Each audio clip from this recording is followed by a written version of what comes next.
Welcome to episode 357 of FBI Retired Case File Review with Jerry Williams. I'm a retired agent on a mission to show you who the FBI is and what the FBI does through my books, my blog, and my podcast case reviews with former colleagues. Today, we get to speak to retired agent Mark Horton, who served in the FBI for over 28 years. In this episode, he reviews Operation Impunity, an undercover investigation that targeted the new Breed Black Gangsters. The street gang was based in The Square, a Chicago housing complex plagued with gang violence and an open-air drug market. The faction of the Breeds operated with impunity, committing murders and selling drugs without fear of law enforcement. In 2004, the Chicago Police Department, CPD, Area 4 Gang Squad, and the FBI Joint Task Force on Gangs began developing a strategy to dismantle the gang. The CPD would conduct street corner conspiracy arrests, and the FBI Joint Task Force on Gangs would begin working towards a Title III and a Group I undercover operation. Mark Horton, initially the case agent, took over the undercover role infiltrating the new Breed Black Gangsters as a business associate purchasing drugs from the gang. Mark Horton's first assignment after graduating from the FBI Academy was to the Chicago field office, where he investigated gangs, drug trafficking, and organized crime. Mark became a certified undercover employee, a firearms instructor, and a member of the FBI SWAT team. Later in his career, he worked at FBI headquarters as the program manager of the FBI's Undercover and Sensitive Operations Unit, overseeing cases in North and Midwest field offices. Mark also served as a legat and assistant legal attaché in Nairobi, Kenya, where he played key roles in high-profile events. Mark also worked in the Counterterrorism Division and the Undercover Safeguard Unit, offering counseling to undercover agents. Additionally, he was a field supervisor in the Miami field office, overseeing transnational organized crime. After retiring from the FBI, Mark became a senior police advisor for Universal Strategy Group Incorporated, working to improve the operational capacity of law enforcement in Haiti and Kenya. Currently, Mark is volunteering for PAL, the Police Athletic League, teaching kids life skills and preparing them for Golden Glove tournaments in Florida. One thing I want you to take away from this case review about the FBI working in Chicago to dismantle this violent gang is that this case is yet another unbelievable and amazing case, illustrating the FBI's dedication to combating violent crime in the community, in the field. It has always been a part of the FBI's mission to do this work with our law enforcement partners. Now, before we get to the episode, I want to thank everyone for tuning in to watch Duster, the new TV show from J.J. Abrams and LaToya Morgan, now streaming on HBO Max. In my June newsletter, I write about my role as an FBI technical consultant on Duster and review the series for teachable moments about the FBI's informant program. In your podcast app's description of this episode, there's a link to the show notes at jerrywilliams.com. You'll also find links to where you can buy me a cup of coffee, join my reader team about crime fiction and the FBI in books, TV, and movies, and learn more about me and my books. Thank you for your support. Now here's the show. I want to welcome my guest, retired agent Mark Horton. Hey, Mark, how are you? I'm well, Jerry. Thanks for asking. Well, I have to give thanks to our mutual friend, Scott Payne, who told me that I had to have you on this show because you have some fascinating cases to talk about. I appreciate that. Yeah, me and Scott, we go back a long way. We started off as undercovers together, going through the undercover school, and both of us taught at the school for many years. So, yeah, Scott's a good friend of mine. He's a solid guy. I just read your bio to everyone. So we're all aware of your impressive bureau career as a case agent, as an undercover employee, and in management. But you and I decided the case that we were going to select for you to review today was one that you worked as the case agent and undercover agent, I believe. Is that right? Well, I started off as the case agent, but because my initial plan was just to be the case agent, but we couldn't find a undercover early on, so I had to assume that role. And by policy, you can't be case agent and primary undercover. So I relinquished my responsibility as this case agent, and Helen Dunn took over as case agent. That's interesting. So we will talk about that, I'm sure, as you do the case review, whether or not that was the wise thing to do since you were assigned to Chicago, living in Chicago, and also doing this undercover role. But I'm sure that will come up in the case review. But I do recall that you were in the FBI for about 8 years when this case started. Yeah, that's correct. I was assigned to the Chicago field office. I had 8 years in, and I was assigned to the gang task force. All right. So where do you want to start this case? I can start from its inception with the Chicago Police Department, the issues that they had, and then the reason the FBI got involved. Great. It's all yours. Okay. So back in October of 2003, Operation Impunity was initiated by the Chicago Police Department Street Corner Conspiracy Team to combat a serious gang problem in the 10th District of the city of Chicago in an area called The Square. The Square was plagued by gang violence, illegal drug sales, a lot of shootings, a lot of murders. And The Square, just to give a description of it, it's 8 low-rise multi-unit buildings that sit in the 1800 block of South Karloff, which is on the west side of the city. And the buildings were situated to form like a fortress where it made it extremely difficult for the police to respond because of the way that the buildings were set up. It was a Section 8 housing area, and the majority of the people that lived in the square were single women with kids, which made them very vulnerable for the Newbury Street Gang, who controlled the square, to take over their apartments, to sell drugs, and then store weapons inside the square. They also put these concrete pylons in between the buildings to keep the police from being able to respond to the courtyard and go on calls. So the Newbury Street Gang controlled that area, and they had a 24-hour, 7-day-a-week drug market in the square where they sold drugs with impunity. It was said that they made probably about $18,000 a day just from the legal drug sales inside the square. The police NADIS team, which is narcotics and intelligence team in the city of Chicago assigned to their gang unit, they were working investigations in the square. But the problem was that they were arresting low-level workers and not the suppliers and the gang chiefs that was directing all of these people to operate inside the square. They made a lot of arrests of those individuals, but of course, when you arrest low-level dealers, there's always someone to take their place overnight. It's almost like a promotion. Well, what was very interesting about the New Breed gang is that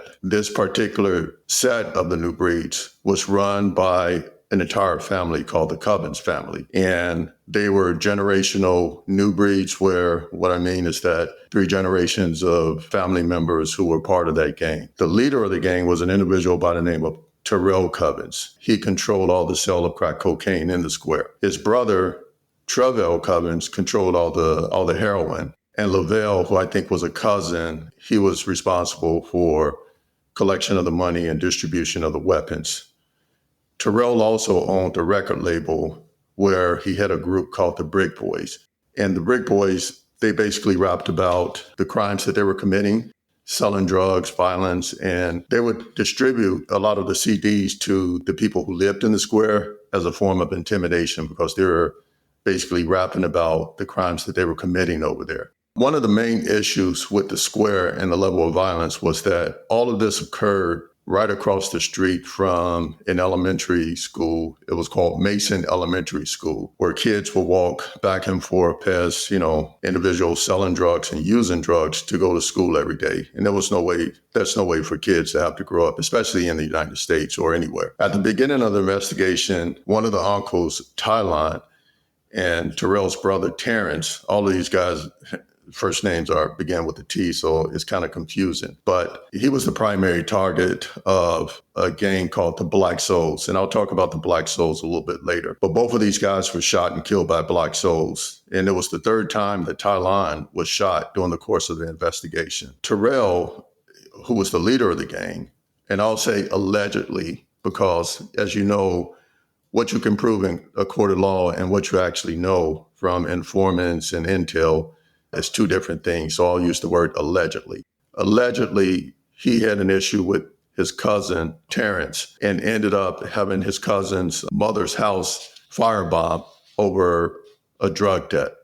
So these guys, they're really, really violent. The FBI was asked to join the investigation when there was a Black Soul who was killed, Black Soul gang member, which is a rival to the New Breeds. He was killed inside the square and his body laid in between the building. They said for about 3 days, decaying in between the building. The only reason that we knew about the body or the police knew about the body was that there was a Cook County sheriff's officer who went to the square to serve a eviction notice on one of the units, and he smelt the foul odor, which he thought was an animal. And when he ran around the building and saw that it was a body, word got out that, this guy had been shot and killed by the Breeds and that they let his body lay there for 3 days before it was noticed. And nobody in the whole complex called the police? I mean, that just shows you how afraid they were and intimidated they were by this gang, that they didn't even call the police to say that there's a dead body.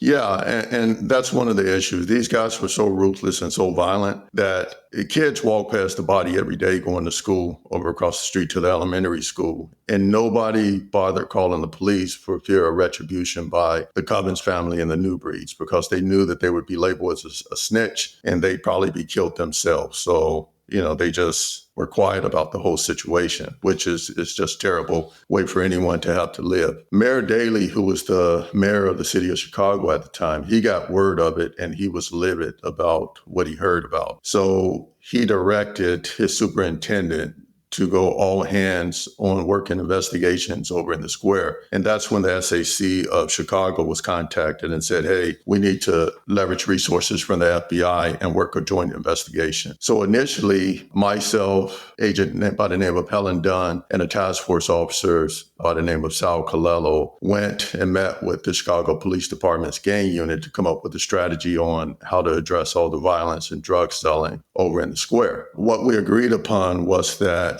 the FBI would focus on the high-level suppliers and dealers, and the CPD would continue to do low-level street buys, drug rips of low-level dealers, and that we would try to come up with a Title III or undercover operation to try to get to the leadership of the square, which was going to be difficult, again, because they were very hard to infiltrate because all of the family members were the high-ranking members, and they controlled that area. So it was hard to infiltrate the Breeds and make any traction early on.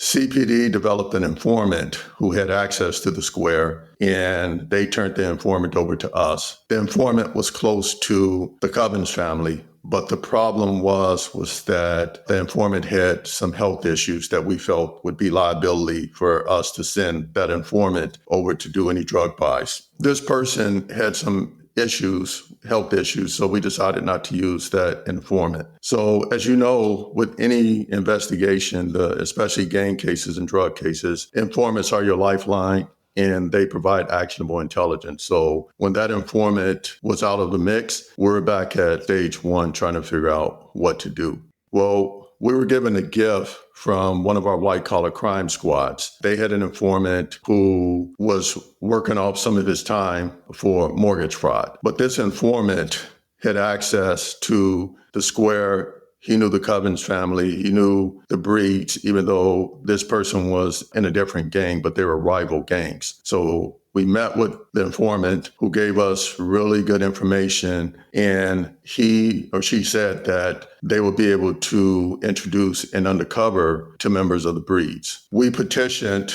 the Undercover and Sensitive Operations Unit to get us a undercover to come to Chicago and play the role of a drug dealer or come up with a legend with the informant.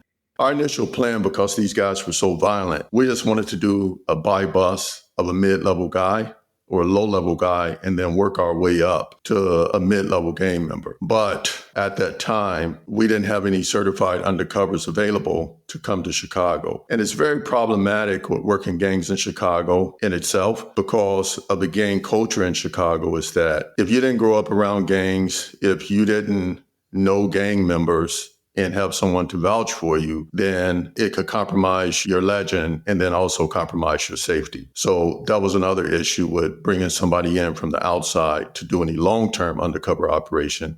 Short-term is pretty easy. They fly in, the source sets up a drug deal, the guy brings the drugs, they arrest him, and then they flip him. Well, we didn't have anybody to do that. So I was a certified undercover. I worked gangs. I grew up in the area. I knew the gang culture. So I went ahead and volunteered. Again, initially, I thought it was just going to be a short-term investigation where we pop off somebody low level and then we work our way up. Well, we couldn't use the source to just do buys by him or her because of criminal history. The AUSA felt like the source wouldn't be a good witness. He or she wouldn't be a good witness on the stand because credibility would be challenged because of him or her criminal history. Plus, the source didn't want to testify anyway because he or she knew that these individuals who we were dealing with were violent. They knew family. The source felt like even if he or she went into hiding, what they would do, they would shoot mom's house, which is common practice in Chicago, to draw you back into the city so that they can kill you.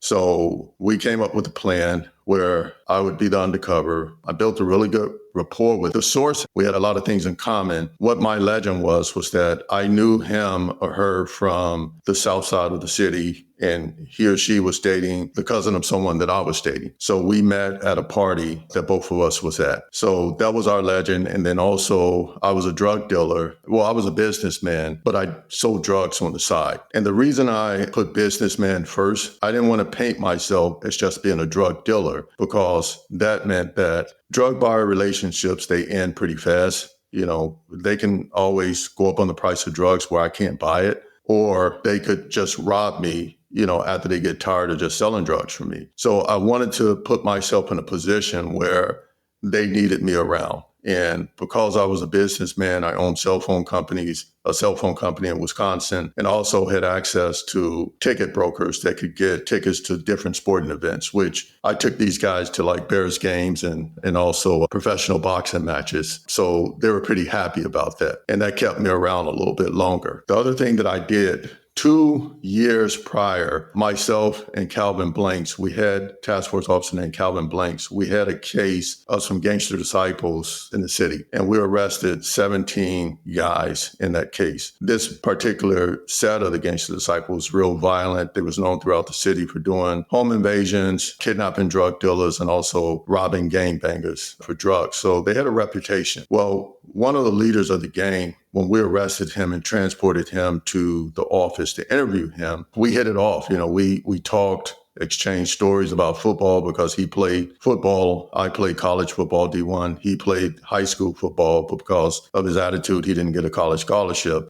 So we kind of connected with that. We also brought him food, which he appreciated. And one of the things that he talked about was his father. And his father was sickly. He was elderly. One of his biggest fears was that his father wouldn't be able to get his medication because he would be in prison. Now, this guy, he had a soft side to him, even though he was a ruthless gang member who had other family members who had previously been arrested by the FBI for drugs and doing gang-related activity. Well, what Calvin and I told him once he went to lockup and was sentenced, Calvin and I went over to his father's house, helped him get signed up for Social Security and also Medicaid.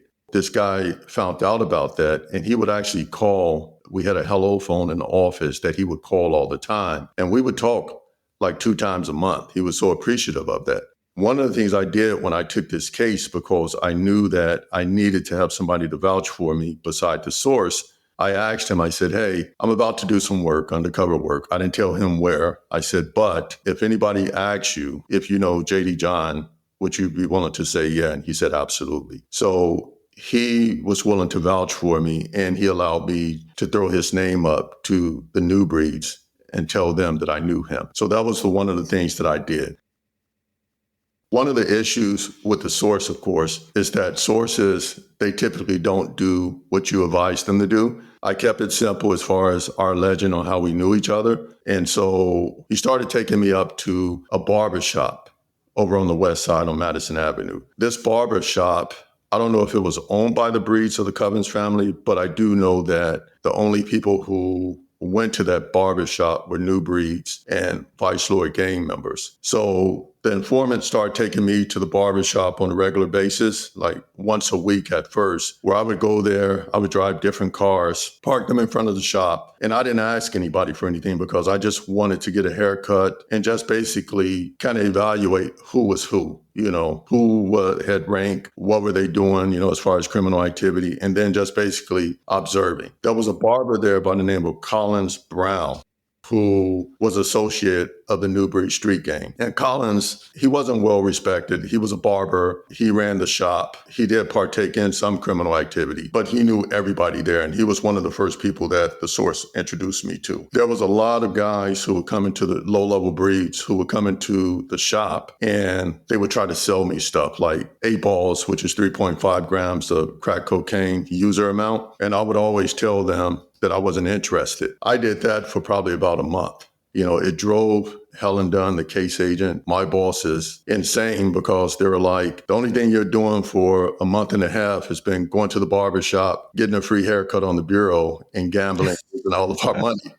But I told them, hey, it's like Joe Piscopo told me, where you infiltrate a group, you're not going to go up much higher. So you have to be very careful, because you don't go up from buying 3.5 grams of cocaine to buying an entire kilo. So that's the reason that we needed to be patient and precise on who we targeted. Well, let me ask you, they weren't suspicious. Why is this business person who owns cellular shops in Wisconsin, why is he coming to this barbershop? And that's the beauty of it. That's what I wanted them to figure out. Because remember, I was coming to the shop with the informant, and the informant was telling them that I was involved in the drug game. I had my own contacts. I was getting my drugs from a Mexican, the cartels, and I didn't need anyone to supply me with drugs. So that was one of the main reasons. Oh, but why did you need to get your hair? I mean, I'm just wondering what you were saying was the reason you were going there to the barbershop. Well, because the source took me to that shop. And I had a house, I actually had a condo in Chicago as well. So I wasn't staying in Wisconsin the entire time. I was just back and forth from Wisconsin to Chicago. And that was just a barbershop that the source felt comfortable going to. And they thought that the source was working for me, like doing things, illegal things. So they didn't question it. They just thought that I was one of the source's guys. They didn't question it until one day I was sitting in the barber's chair, and Big C, he says, hey, how was it at the Thunderdome? And he says the source's name. Well, the Thunderdome is a nickname given to Stateville Maximum Security Prison in Illinois. And the source told them that we met in prison. Well, that's one of the things that you don't want to do as an undercover, because if you don't know anything about prison, then you shouldn't be throwing out that you were ever in prison, because the majority of those guys have been to prison or have someone in prison that they can call and check you out. Well, as my mom would always say, God protects fools and babies. Luckily for me, when I went to graduate school in Illinois as a graduate assistant, one of my duties was to teach an intro to criminal justice course and also help inmates get their college degrees, because the state of Illinois at the time had a program to try to stop the recidivism rate. So they would allow teachers from the universities to go and teach classes at the maximum security prison. So I taught at Pontiac as well as Statesville Maximum Security Prison. So when he said that, I was real familiar with who ran the yard for the folk nations, the layout of the prison prison, who was the warden at the time. And I knew that the source had been in X block, which is the work farm. So I was able to talk about that, so I was lucky when he brought that up. I wanted to kill the source for even bringing that up. But of course, sources do things that you tell them not to do, and you have to be very flexible when you're doing undercover work. So I'm hanging out at the shop for about 2 months at this time, and I'm starting to meet people, and I meet a guy by the name of Laprice Gary. Laprice Gary, he comes to the shop. Laprice Gary is a supplier of cocaine for the Breeds over in the square, but he doesn't hang out at the square. He just supplies the Breeds, and he's a Vice Lord street gang member. He's not a Breed. So the source introduces me to him. I start buying a quarter of a kilo, which is 250 grams of cocaine, crack cocaine from Gary. I tell the source to tell him that I lost my connect because my connect went back to Mexico. So that's when I started dealing with Gary. So it was known in the shop that I was actually buying dope now from gang members that frequented the shop. I did probably about 3 buys from Laprice. I remember one day sitting in the shop because I went from going to the shop 1 day a week to going to the shop 4 or 5 days a week because I was accepted then. So you're just going to hang out and chat with the guys? Yeah, because remember, I didn't want to be the only time that I showed up was just to buy drugs because that relationship, it expires real quick. Dealer-seller relationship, that ends real fast. I wanted them to view me as one of them and a friend. So that's the reason that I was hanging out there. And I was gathering intelligence and information without having to buy anything, which was beautiful as far as, the Bureau's budget, my budget. So that's what I was doing. I was hanging out, building rapport with the guys, kind of get an understanding of who did what within the Breeds. And that was my end when I started buying from Laprice Gary. So one day I'm sitting in the barber's chair, and there's a guy, and keep in mind, that entire time, the 2 months that I was doing this thus far, there was no civilians, meaning that there was no one that came into that barbershop who wasn't affiliated or associated with a gang. This guy comes in, and he had to get buzzed in by the barber. It was pretty secure on how you got in and out of the shop. This guy comes in, he's got a badge on, and he sits in the chair, and he starts looking at me, and then he says, "Do I know you?" And I'm like, "No, I don't think I know you." And then he starts asking questions about what side of the city are you from? And he said, "Are you from the west side?" Because he was from the west side. I said, "No, I'm from the south side." He says, "Oh, wait a minute. Were you from the west side?" "No, I was actually from the south side." Okay. Yeah. So, but here's the thing. This guy I didn't know at the time, I thought he was a police officer because he had a badge and a gun on. He was actually a postal inspector. And he was trying to figure out where we knew each other. And so I said, eventually this guy's going to come to some conclusion on how we know each other. Because again, I was in 8 years at the time, and I worked on Gang Squad. And so I worked a lot of different cases with different agencies. So he may have been on one of those task forces where I attended a meeting. So I knew that I had to get in front of it. And the guy was pretty fit. So I looked at him and I said, "Hey, you work out?" And he says, "Yeah." And I said, "What gym do you go to?" And at the time it was Bally's before LA Fitness took over. He says, "I go to Bally's on 87th and the Dan Ryan." I said, "That's where I know you from because I hang out and I work out at Bally's. I used to go there a lot." I said, "I probably spotted you when you were benching." And I played to his ego. I said, "I know that you were benching like 800 pounds and I had to spot you." And of course, that played to his ego. He started laughing and said, "Yeah, that's probably where we know each other from." So again, another close call. Another reason why you shouldn't work in the same city that you're an agent in, basically live in, because you never know who you might run into. And that also shows us how quick you are to think on your feet, because I bet you didn't go to Bally's. I actually did go to Bally's. I've been a member for a long time. I'm still a member. There's LA Fitness now. But I didn't go to the one on 87th and the Ryan. I went to the one downtown that was closest to the office. So if you asked me about Bally's, I could have talked about that intelligently as well. So another situation, I'm dealing with Laprice Gary. I know that he's not going to take me down to the square because he doesn't go there. So what I did after I met Adonis House, they called him Don on the street, I needed to get away from Laprice Gary and start buying from Don because Don had access to the Covens family and a guy by the name of Big C, who was Collins Brown, who was a family member of the Covens family. So I needed to come up with some justification on why I wanted to stop buying from him. And what I would do, I would always complain about the quality of his cocaine. He'd sell it to me, I'd call him up and complain and say, hey, you shorted me a couple of grams. Or I'd say it's not cooking up right, when I was saying that I was making it into crack cocaine.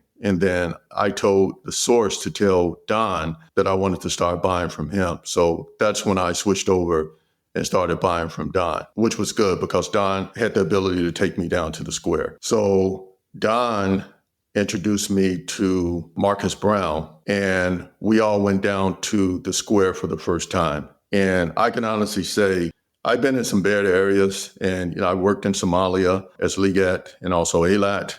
And I can honestly say what I saw down at the square the first time that I went there was so shocking to me that it doesn't even compare to, Somalia and the Congo doesn't compare to what I saw down there. And the reason I say that is because in those countries, you don't have drug problems. So you don't see guys shooting up heroin and, coming into their drug stupors just openly on the street. And then just the line of cars from people lined up to go and get drugs from the square and the number of people that was out there selling. It was just unbelievable that that type of thing could happen in the United States. Like an open air market. Oh, yeah, it was open air. No one cared. People sold and people walked around. They had security that walked around to make sure that they weren't going to be robbed by other drug dealers. So it was just shocking to me to see that. I would go there a couple of times. And at that time, I knew that I needed to get another undercover to help me because it's dangerous going down there by yourself. And even though I had a good surveillance team, they couldn't do fixed surveillance where they drove down there and just sat because one, if they see your car more than once, drive past, circle the block, you're either a rival gang member that's coming to try to rob the stash, which is dangerous to the agents that's driving through there, or two, you're the police because you're not stopping to buy any drugs. So a lot of times that I went there, I was just going down there by myself and hoping that God continued to bless me and keep me safe. I knew at that time that I needed to get another undercover. They brought another guy in who was good. This guy was really good undercover. We clicked really well because he went through the Golden Glove boxing as a kid, like I did through PAL, Police Athletic League. So we clicked well, and he also clicked well with the informant. And the Breeds liked him. They met him the first time, they liked him, but it got weird because after the second time we went down there to pick them up, we went down to buy a half kilo of crack cocaine, actually. And after we negotiated the deal and bought the dope, they said, hey, can you take us to get something to eat? I told them, yeah, that's cool. So they hop in the car. I had a Hummer at the time. And I asked the guys, where do you guys want to go eat? They said, we want to go to the Rock and Roll McDonald's on State Street. And I'm like, hey, I'm treating. We can go somewhere else and eat. And they said, no, we want to go Rock and Roll McDonald's. And I have no clue on why they wanted to eat there. Well, as we're driving there, the other undercover looks back and he says, that's the reason you guys are so fat and out of shape. It's because you're eating this garbage McDonald's. At that time, it got really quiet in the car. They didn't say anything else. They went and got their food and they said, take us back to the square. We took them back to the square. They got out and I knew that they didn't like what he said. Oh, no. Luckily for us, all these guys are armed. Remember that all these guys are carrying. I would tell them, don't carry when you're riding with me because if the police stop us, you're taking the charge. I'm not taking it and going back to the pen. They didn't care. All of them were armed. We drop them off at the square. Helen gets a call from the informant and he tells her, hey, I got a call from the Breeds and they told me to tell JD that if he brings that guy down to the square again, they're going to kill him. And, guys don't make idle threats like that. So we had to pull him from the case. I had to call Don, figure out what the issue was. Don told me he didn't have any issue with me, but some of the Breeds felt like the dude was being disrespectful. And that's the way they deal with disrespect. They kill you or shoot you. So I told him I'm not going to bring the guy back around. He didn't mean any harm. He was just playing around with you guys, but I understand. So I had to, keep him from the case. One of the things I did afterwards was I needed to get a trap car because I was going down and I was carrying money into the barbershop every time that I did the buy. And what we wanted to do was we wanted to get a trap car and introduce it to them so that when we did a buy, we put the money in the trap car. They take the trap car to where they're storing the drugs, and then they bring the trap car back with the drugs in it. and they have already taken the money out. So a guy on the squad by the name of Jeff Cooper, who's a good friend of mine, we're on SWAT together and we worked gangs together for years. He was undercover. He worked a lot of outlaw motorcycle gang cases. And I asked him if he could pose as a mechanic at an auto body shop. And I was going to bring some of the breeds over, and if he could just pull the car out and show them how to operate the trap. So that helped my bona fides, because you look at Coop, he's the type of guy that if you saw him walking on the street, you'd cross over to the other side of the street. He's got the big beard and biker look. So that played along well, and it bought me some more time again, because I didn't have anyone to work with.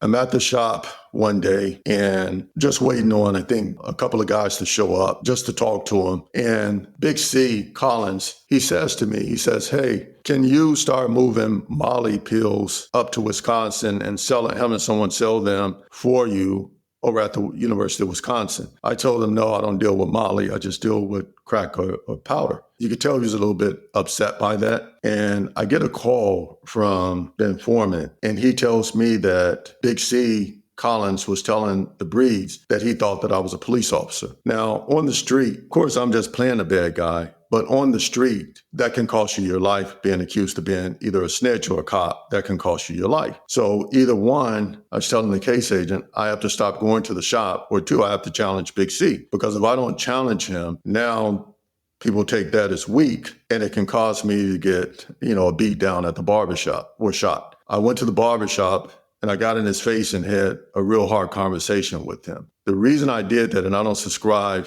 people getting into hard conversations with gang members, but you have to know who your target is. And I knew that he was weak. He was perceived as weak, and that the guys that came around the shop saw me as stronger than him. It wouldn't be an issue for me to get in his face and say something. After I did that, I called Don and I told Don, hey, I think your guy's an informant. So I flipped it and put it back on him. He says, why do you think that? And I said, I think he was trying to set me up by giving me a bag of Molly pills to take up to Wisconsin, knowing I don't deal Molly, so that the police could arrest me. Don starts laughing and says, nah, man, I think both of you guys are paranoid, because he thinks you're the police and you think he's an informant. He's like, you two need to squash it. So we did. We introduced another undercover. He's a Chicago police officer. The guy was great. Worked a lot of gang cases, very knowledgeable about the city, gang culture. We brought him in as my younger brother. The guys immediately took to him. He was good. They liked him. He knew his role. He made one mistake during the course of the investigation. He called Don by his last name, House. And remember, on the streets, like, I was known as JD John. No one asked me for my last name. No one asked me to see my driver's license. And even in real life, some of the guys that I grew up in my neighborhood, I don't know what their real names are, and I've known the guys for over 40 years, and I never bother asking them their real name. But that's just how it works in certain communities. When the undercover, Rob, who's his undercover name, asked him, he said something about, yeah, House. House didn't say anything immediately, but he called me up and was like, hey, how does your brother know my last name? And it's no issue with Rob, but sometimes when you're reading the case file, case agents will have the guy's true name in the case file, but no one's calling the guy his true name on the street, and you shouldn't call the guy's true name. So when Don called me and asked me that, again, I had to be flexible and think fast on my feet. I said, hey, remember you was drunk at the shop one day, and we're talking about when you play high school football and you ran 3 touchdowns and you ran into the house, people started calling you Big House, and you said that was your last name. So that's how he knew it was your last name. And he says, okay, you just have to be believable and make people think what you're telling them is true. So that worked out, for us. We did a lot of buys with them. We were going down to the square. We were identifying how they were running their organization. So one day there was a shooting down at the square, and I went to the barbershop to talk to Adonis' house about the shooting. I think 3 people got shot down there. 3 rival gang members got shot down there. Don and I are talking in front of the barbershop, and Don's talking about the shooting. And then he's also talking about a police officer who they think is dirty.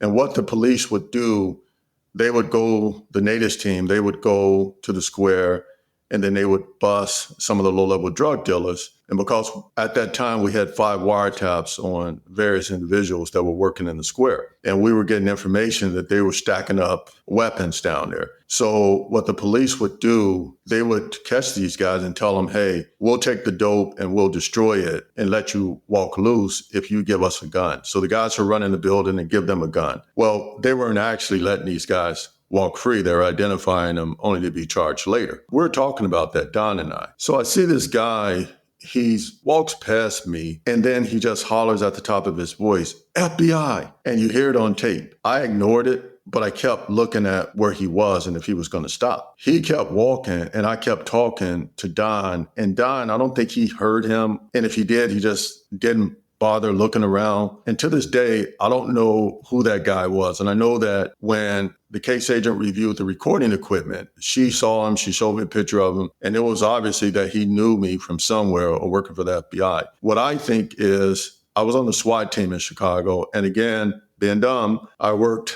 on the cover case in the city that I was running around arresting people. So I think that that guy may have saw me on a SWAT arrest because I didn't wear a face mask or anything or hoodie. And he probably saw me on one of the arrests and recognized me. And like I was telling, the ASAC and supervisor, I don't look like the average FBI agent. I'm 6'3", 235 pounds, extremely good looking. So of course, you saw me once, you probably, it's hard to forget me. But that was another thing where God protects foods and babies. So we talked about that. Now, the next couple of days over the wire, they heard the Breeds talking about luring this police officer over to the square and then ambushing him. So they had to move that officer from his patrol over in that area to a different part of the city. These guys are ruthless. Let me just ask you a question, because normally you don't hear about gangs shooting police officers. They kind of draw a line there, but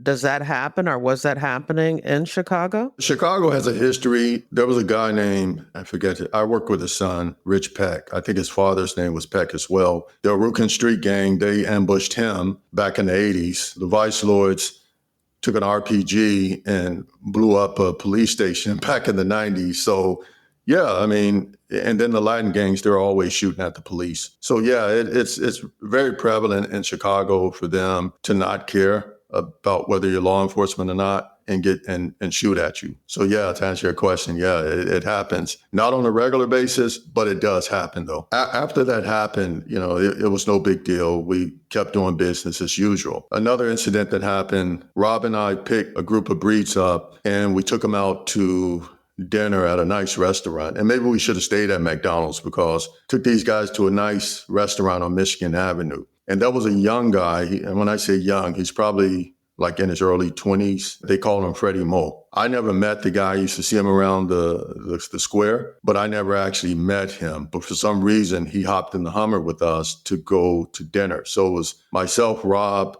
and probably about it was 5 Breeds that were in the car with us. And we go to this nice restaurant on Michigan Avenue to eat. For some reason, this guy, Freddie Mo, he just gets agitated at the dinner table and he's saying stuff to the waitresses, and there's a family next to us eating and he's like mean mugging the dead and saying stuff about the dead loud in the family loud enough so the father could say something to him. Luckily, the father didn't say anything to him. You could tell that this man was afraid. Freddie got up to go to the bathroom and he had a pair of sweatpants on. His gun fell down the front of his sweats, and you can see him trying to keep his gun up, by grabbing the gun by the thigh area and walking to the restroom. So I knew he was armed and I knew he may be high on something. Bad situation. So he's getting more and more agitated, and we can't tell him to calm down because if you do that, it's like you're sunning him, meaning that it's like we're treating him like a child, which probably would agitate him more. So Rob was able to distract him and start talking about some females that we had saw early on in the day and possibly trying to go back and talk to them, which was the only thing that distracted him from the man. And I knew that if that didn't happen, it could have got really bad. And that was the first time in my 28 years and also my law enforcement career where mentally I actually felt like I was going to have to take another human being's life, because I'm like, if this guy pulls a gun and starts shooting this guy, or we walk to the parking lot and he start trying to rob the guy or shoot him, I'm going to have to take his life, to stop the threat. I don't think anybody, you shoot at targets or whatever when you're at the range.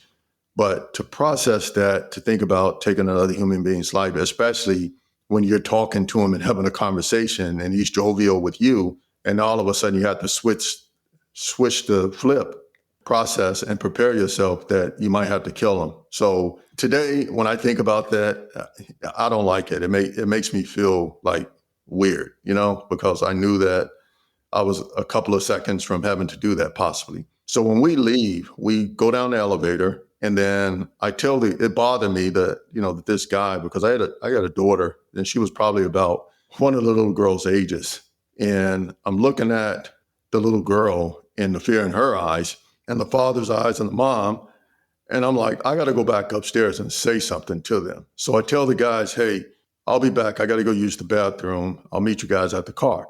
So I go back upstairs and I walk over to the guy and I said, hey, I'm sorry for the way this guy was acting. And I said, his mom just died. He drank too much and he's taking it out on other people like that. So I'm sorry. And I peeled off $300 of my own money and I gave it to him. And I said, I want to pay for your meal and maybe you can, take your family out tomorrow and take them to have another meal, on me. But I'm real sorry. And the reason I did that is because, like they say, don't become a monster when you're chasing monsters, and it made me feel like I wasn't one of them, because at that time, it was probably a little bit over 2 years that I was hanging out with these guys.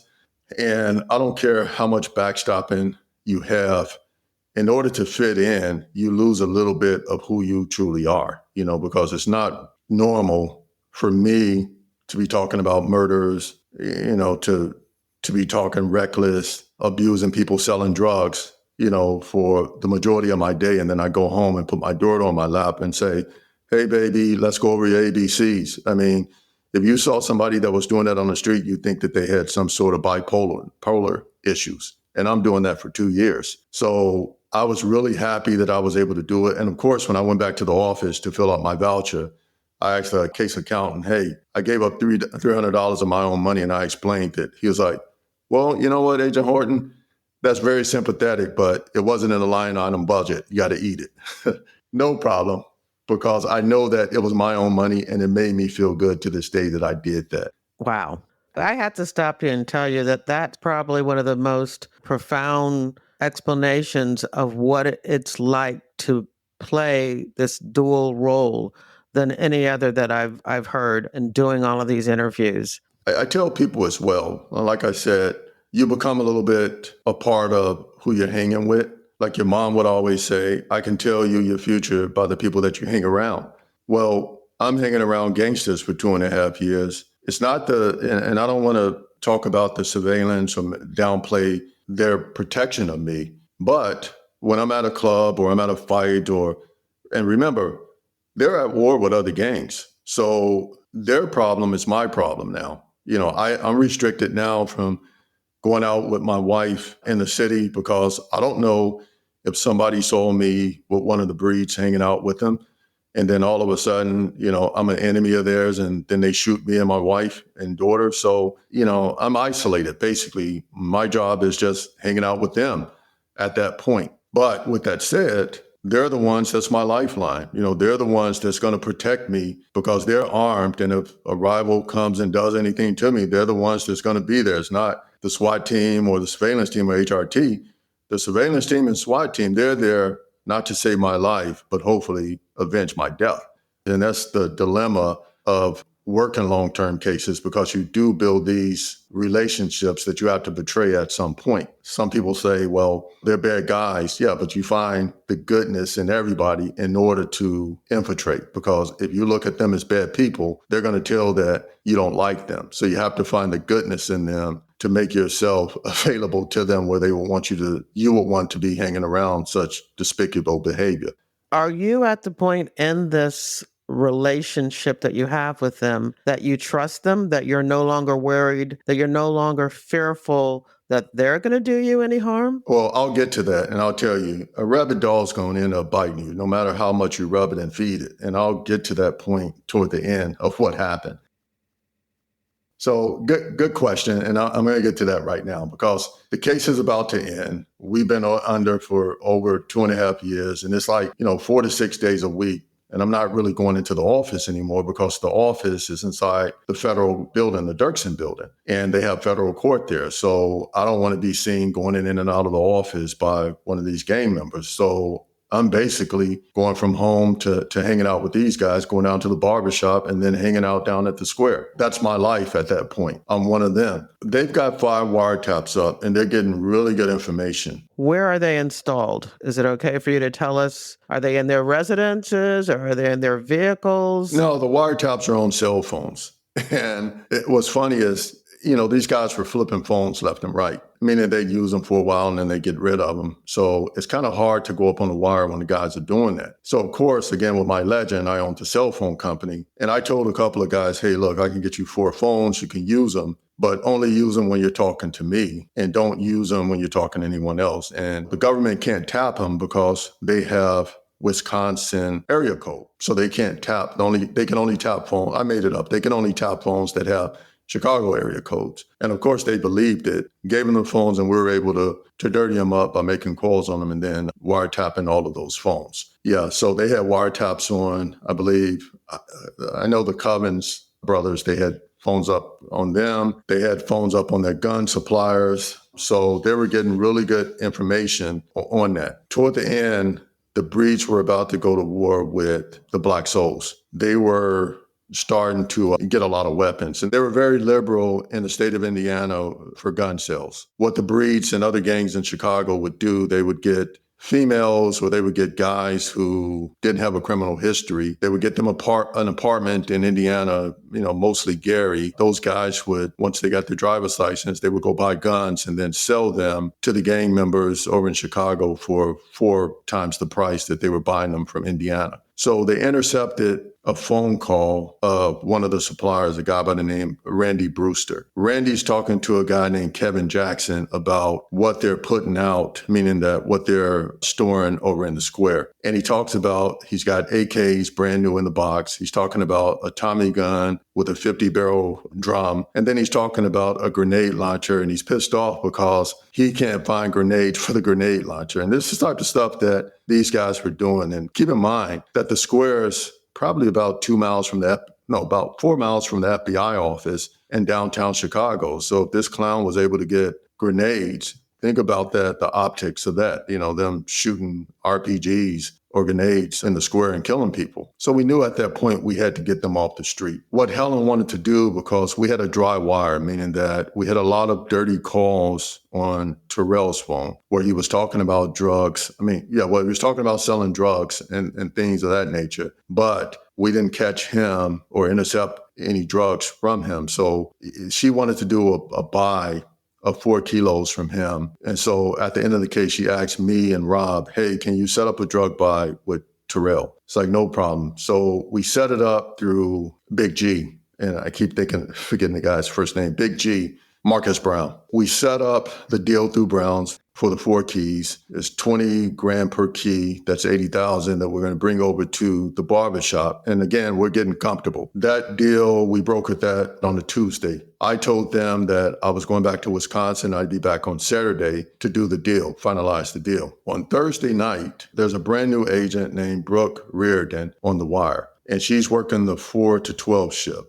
And keep in mind, the wire is pretty much dead. They're not getting much calls, nothing pertinent. And when you're an agent, it's common practice that, when you're an agent, you're working 4 to 12 shift and there's no calls coming in. It's the end of the case. Sometimes you can call the case agent and say, hey, can I shut the wire down so that I can finish up my paperwork so I can be out of here by 12 o'clock? And the case agent will agree with that. Well, Brooke, she was a brand new agent out of Quantico. I think she only had like a week or 2 on the squad, and she basically wanted to earn her bones. And so she didn't ask to be taken off the wire shutting it down early, even though there was nothing coming in all day. At 11:15, there's a call that comes in, and it's from this jerk Big C that I had beef with early on in the case. And he calls Brown and he says, "Hey, I heard that JD and his brother are coming into town. So somebody told him that we're coming into town to buy the 4 keys." And Brown says, "Yeah, and they're coming in to buy kilos." And he says, "Hey, I've been wanting to rob these guys for the longest." And he was like, "No, I can't do that, man. I can't set that up like that because they're some good guys. They've been with us for a while. They make us a lot of money." Brown convinces him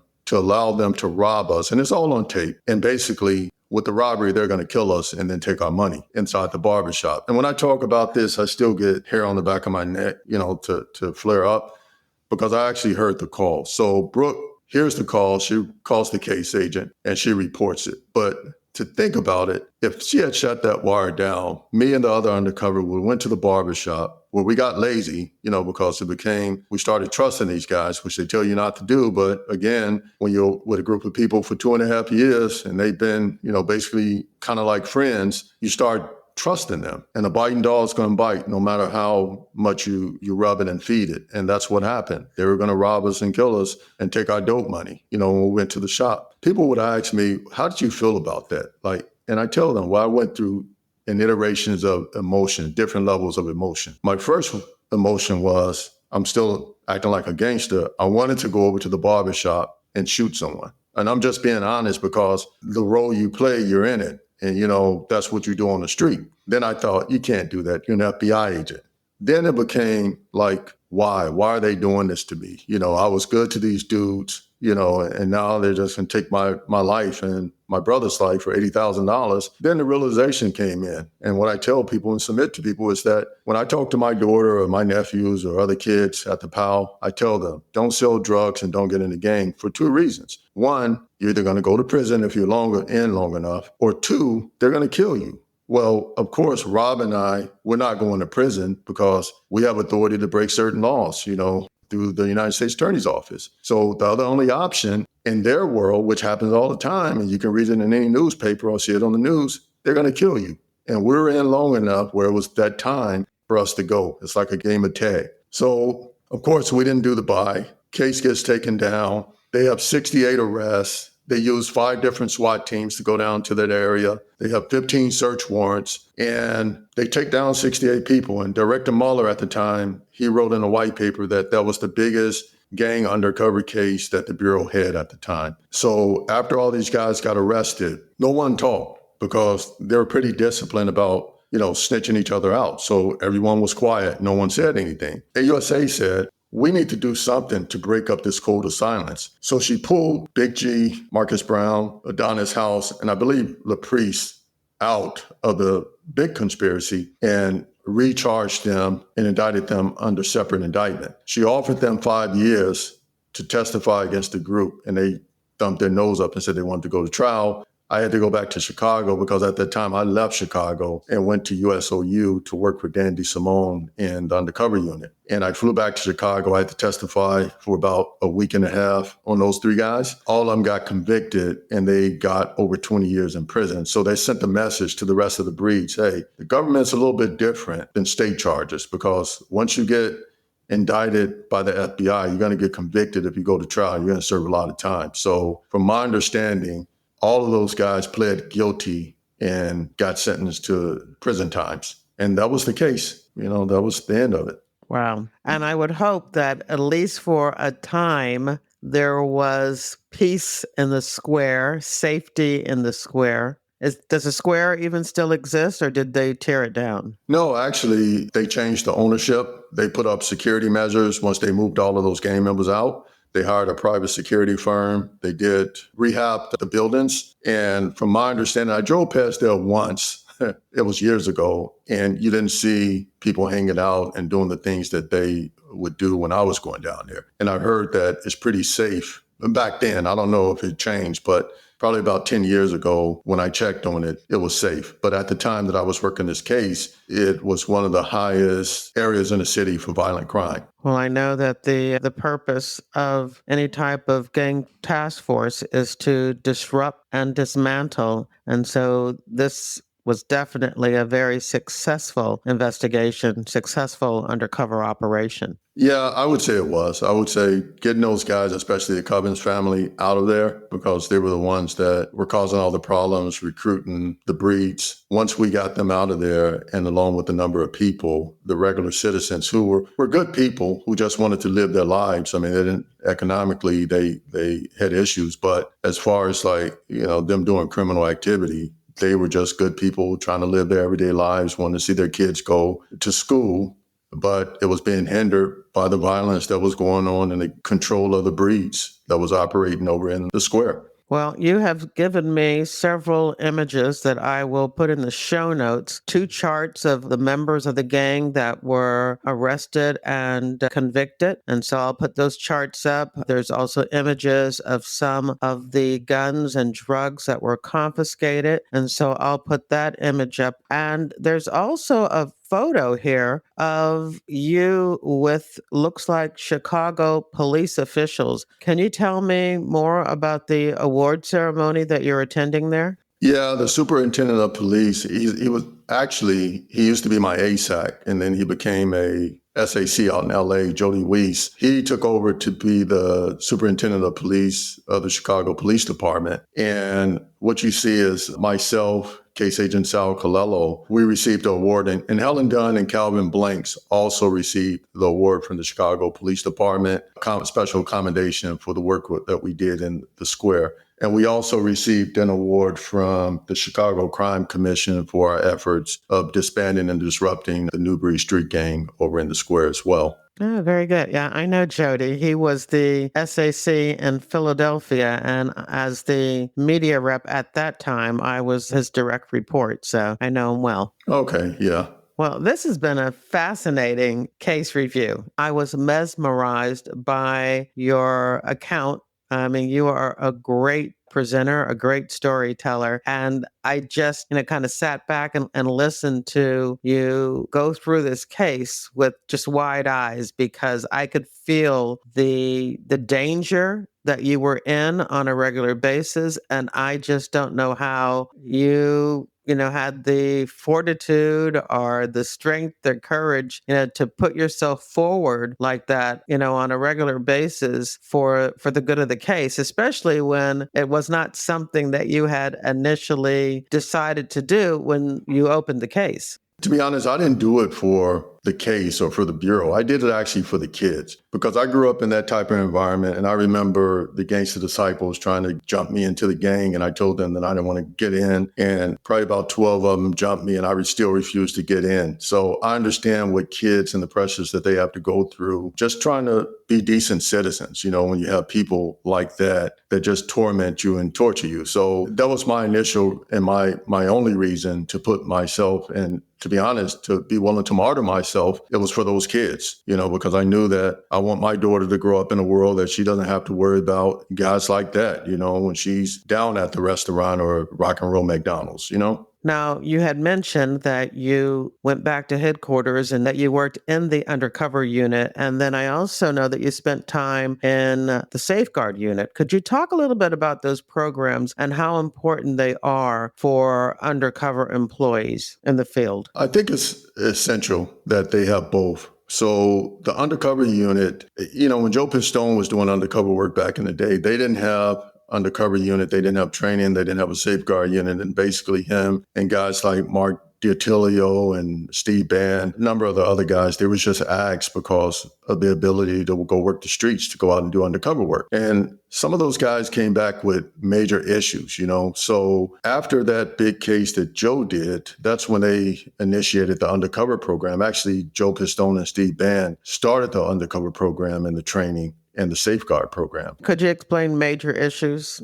A lot of the guys were overindulgent in alcohol rather. I don't want to say that they were alcoholics, but they were drinking because of some of the things that they had gone through and seen. A number of guys that were arrested for theft. So, and then like issues at home with their family. And like I said earlier, to go from one extreme to going back to being a family man without having some sort of system in place to help you not go native was bad. And that was one of the issues that they had back then. So Joe and Steve Bann, they talked to, I believe it was Director Free at the time, and they were given the green light to start the undercover program. And the undercover unit makes sure that they're picking the right people to take on these undercover roles.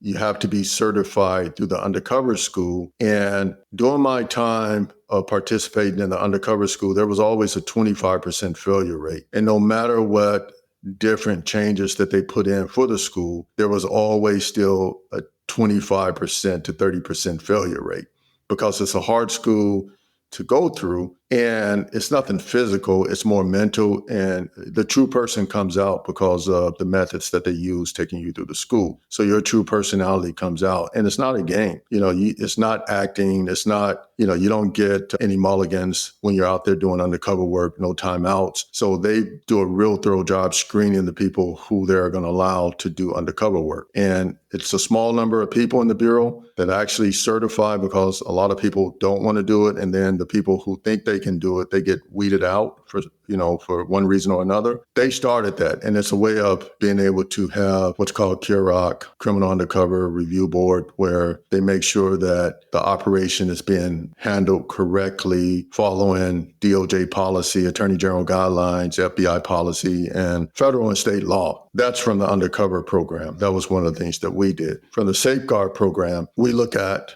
the safety and mental health of the undercover employee that's involved in undercover operations, because you don't want to see these guys or girls go native.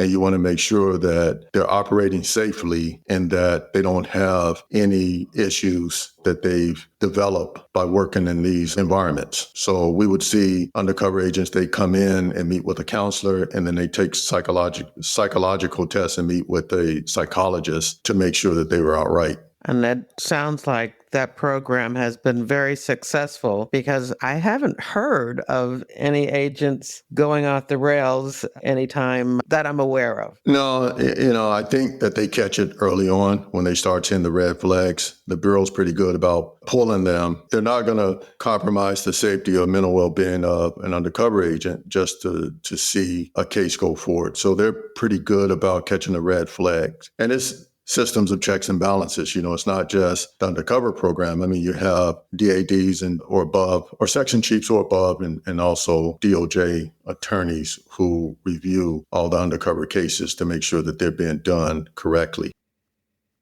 So after you were working this case and working undercover and working your own cases, you decided, again, you went into management, you went into headquarters to work in these special undercover units. But then you kind of switched everything and decided to apply for the legal attaché program and work overseas. What made you decide to do that? I had worked criminal my entire life, and my first office was Chicago. I worked there for 10 years. I went to headquarters, worked in the undercover program for 3. The opportunity came up. They were looking for an ALAT with criminal experience to go over to Nairobi, Kenya. And I talked to my wife about it. We decided to go and do it. My daughter benefited from it because, she was put into a local school. We decided not to put her into the American school or international school. We put her in a local school so that she can learn the language and just learn the culture. That was one of the main reasons, so that my daughter could get exposure of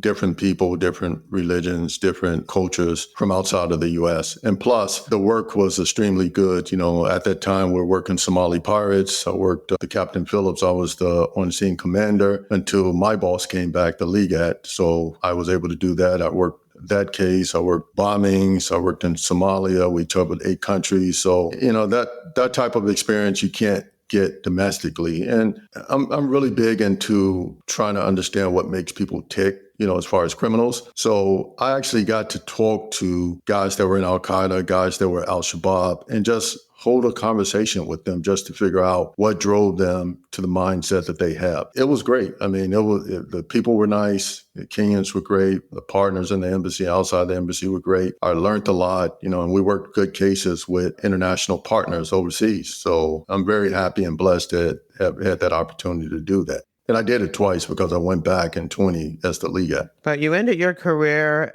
as a supervisor in Miami, is that right? No, so I was a supervisor in Miami first before I went to Kenya as the legat. So I was a supervisor of the Major Theft Squad in Miami. I did that for a little bit over 6 years, and then I got promoted to be the legat over in Nairobi, Kenya, which I did for 3 years before I came back and retired. Well, you have had an unbelievable career working criminal matters and also working terrorism matters, which I assumed you worked some of that also when you were overseas. Yeah, that was the primary violation that we worked in Kenya was East African Al-Qaeda, ISIS, and Al-Shabaab. And I was on-scene commander for, they called it the 7/11 bombing over in Kampala, Uganda, where Al-Shabaab conducted 3 suicide terrorist attacks in Kampala, Uganda. I was the first American notified. I was notified before the U.S. Embassy that an American had been killed. So working with the Ugandans, a guy by the name of John Ndugusi, who was one of the bosses over in the Uganda police force, we started that case from the beginning with identifying one of the severed heads and working with the partners in the region, the Kenyans, Tanzanians, and then the intel services. We were able to identify and arrest 15 individuals out of the 18. Well, that certainly sounds like a case that we might want to visit in the future. Yeah, no problem. All right. So what are you doing now? I mean, have you been able to use your experiences in the FBI in private field? So I retired December 30th of 2023. I was hired by a contracting company called Universal Strategic Group in January of 2024. My job was to provide strategic and operational advice to the multinational security support team, which was made up of Kenyans, different police agencies from the Caribbean that went over to Haiti to help the Haitian police force fight combat the gang violence that's occurring in Port-au-Prince. I was working doing that for about 9 months, providing strategic advice to the Kenyans and then the Haitians. I did that for 9 months. I felt like I needed to take a break because I went from being over in Kenya working terrorism, coming back here and then jumping into working high stress gang cases. My daughter was about to graduate from college and I just felt like I needed to take a break and spend time with my family. So I'm doing that right now. I'm volunteering over at the Police Athletic League, teaching kids life skills and then also preparing them for the Golden Gloves tournament for Florida. Working with the kids must be a very rewarding experience, especially, after you told us that the kids was one of your motivations to working the gang case that we just reviewed. Yeah, and it's not just me. It's other police officers that volunteer to work over at the PAL. It's Police Athletic League. They have them in every city. They put them in disadvantaged neighborhoods, and the kids who can't afford to go to paid boxing gyms, we train them up, and they're actually really good, and they win a lot of the Golden Glove and Silver Glove tournaments in Florida. It's a way that I'm giving back to the community. I know there's a lot of times that I didn't want to be a guy that was only seen in those communities when I was making arrests. I was always wanted to give back so that the kids could see someone like me and say, hey, look, I inspired to be like you. And hopefully one day, not just to be an FBI, but just to be a successful, decent human being. Well, I know that you sent me a photo from the PAL's training facility with you with one of the kids boxing. So I'm going to make sure I include that in the show notes for this episode so people can see you in that other role. Oh, thank you. And even though I'm getting older, I still try to train. It's part of my life. Yeah. It's the time of the interview where I like to ask my guest my standard question, which is when and why you joined the FBI.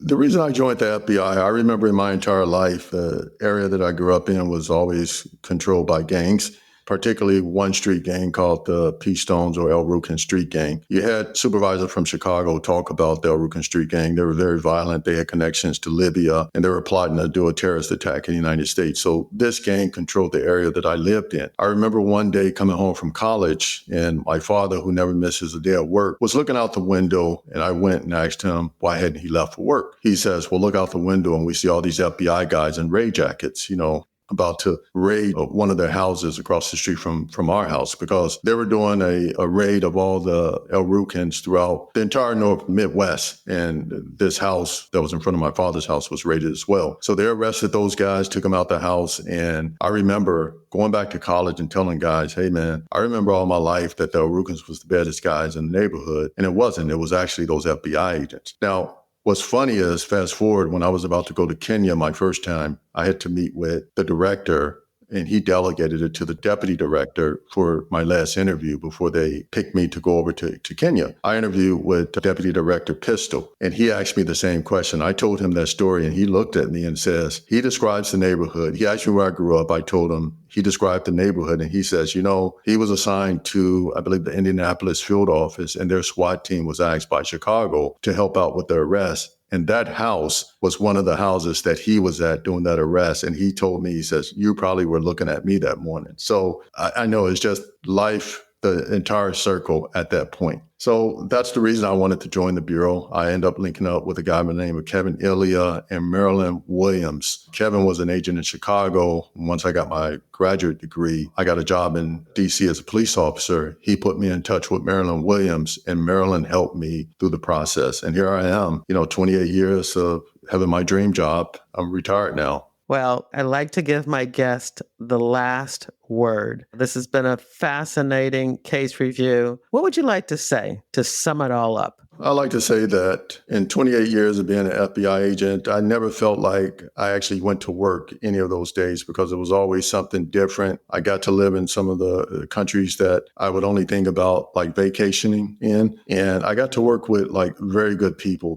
like Dave Weissman, who was a AUSA, Christina Egan, Case Agent Helen Dunn, Sal Colello, Tanisha Grant, Jeff Cooper, Calvin Blanks, and then undercovers who were very selfless, and going out and doing cases and not asking for anything in return. Guys like Daryl Williams, Mike Henry, Mike McKinley, Steve Dean, Big Jack Garcia, Joe Pistone, Big Country, Alex Hill, Larry Brotan, Mike Hunt, Charles Dick. It's just a number of guys who have stories to tell, but they don't get the opportunity to tell those stories, and they don't ask for anything in return. And that's the end of the interview. In your podcast app's description of this episode, there's a direct link to the show notes at jerrywilliams.com, where you'll find a photo of Mark Horton, along with links to articles about the Chicago new breed Black Gangsters and Operation Impunity, as well as lots of case-related images. There are also links to more FBI retired case file review episodes featuring gang-focused case reviews, as well as a link where you can listen to the FBI investigation that inspired Mark to join the FBI. Episode 54 with Bill Tyson about the El Rukn Libyan terrorist conspiracy. I hope you enjoyed the interview and that you'll share it with your friends, family, and associates. You can show me just how much you liked it by buying me a coffee. There's a link in your podcast app's description of this episode, or you can visit jerrywilliams.com and tap on the little coffee cup icon in the bottom right-hand corner of my website. Don't forget to follow FBI Retired Case File Review on your favorite podcast app. Now, this podcast is all about true crime, but if you're also interested in crime fiction, once a month via my reader team email, I keep you up to date on the FBI and books, TV, and movies. When you join my reader team, you get access to my FBI reading resource, a colorful list of more than 70 books about the FBI written by FBI agents who have been guests on this podcast. There's nonfiction, crime fiction, true crime, and memoirs. You'll also get my FBI reality checklist, where I debunk 20 cliches about the FBI and receive news about what I'm up to and about my FBI nonfiction and crime fiction books. I want to thank you for listening to the very end. I hope you come back for another episode of FBI Retired Case File Review with Jerry Williams. Thank you.